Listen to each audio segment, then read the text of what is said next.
So when he blew past the first stop, nobody panicked. But by the third, missed stop, the back of the bus smelled wrong, sharp and chemical, and a girl in front of me started coughing into her sleeve. "What's that smell?" I called up the aisle, and he kept his eyes forward. "Just some engine trouble. Sit tight," he said. But his eyes found mine in the rearview mirror and held there a second too long, and I eased back into my seat. Then I looked down. A bundle of clothes was stuffed under the back bench, soaked in something that smelled like gasoline, and a dark line of it was creeping up the aisle. I had to stop this bus, or every kid on it was going to burn alive. The fumes got so thick I had to breathe through my shirt, and kids were on their knees gagging and slamming flat hands against the windows, but the latches wouldn't budge. A boy ripped the fire extinguisher off the wall by the door and swung it at the glass, but the driver snatched it away one-handed and wedged it down beside his seat. "Open the door, we can't breathe," a girl screamed at the front, and the driver just gripped the wheel. Then he pulled over on an empty road. The front door hissed open, and kids stumbled over each other toward the air, but it only stayed open long enough for a man to step inside. Then it slammed shut, and the bus rolled on. The man held up a lighter, fire flickering at his fingertips. He walked the aisle slow, eyes locked on me,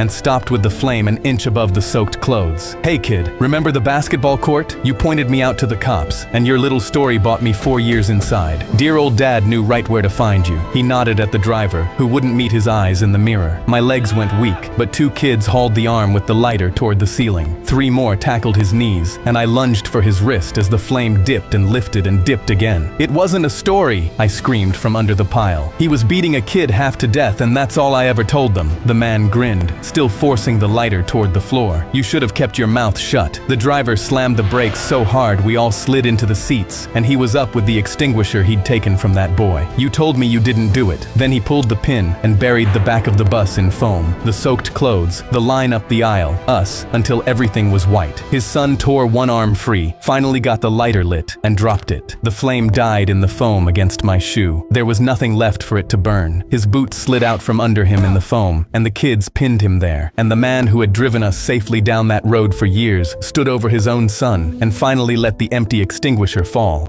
Our bus driver had run our route for